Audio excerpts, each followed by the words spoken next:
రోటిలో దోసకాయ పచ్చడి. వేపిన వేరుశనగలని రోట్లో వేసి మెత్తగా దంచాలి. దంచిన తర్వాత చింతపండు, పచ్చిమిరపకాయలు నూనెలో మగ్గపెట్టినవి తీసుకొచ్చి దాంట్లో వేసేసి మెత్తగా పేస్ట్ లాగా చేసేయాలి.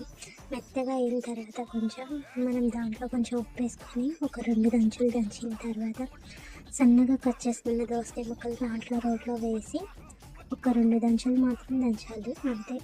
అయిపోయిన తర్వాత దోసకాయ ముక్కలు మెత్తగా వేసి పక్కన పెట్టుకొని కొంచెం జీలకర్ర, వెల్లుల్లిపాయలు, ఉప్పు సరిపడినంత కొద్దిగా చూసి వేసుకొని అవి మెత్తగా అయిన తర్వాత తీసిన ఈ పచ్చడిని మళ్ళీ తీసి ఒక రెండు సార్లు దంచి మనం పక్కన తీసేసుకొని తాలింపు పెట్టేసుకోవాలి. దోసకాయ పచ్చడి చాలా ఈజీ అండి, సింపుల్. అసలు టేస్ట్ మాత్రం అవసరం ఉంటుంది. పచ్చడి తాలింపు వేసేసిన తర్వాత నేను ఈ రోట్లో కొంచెం అన్నం పెట్టుకొని తిన్నాను అనమాట. సూపర్ ఉంది.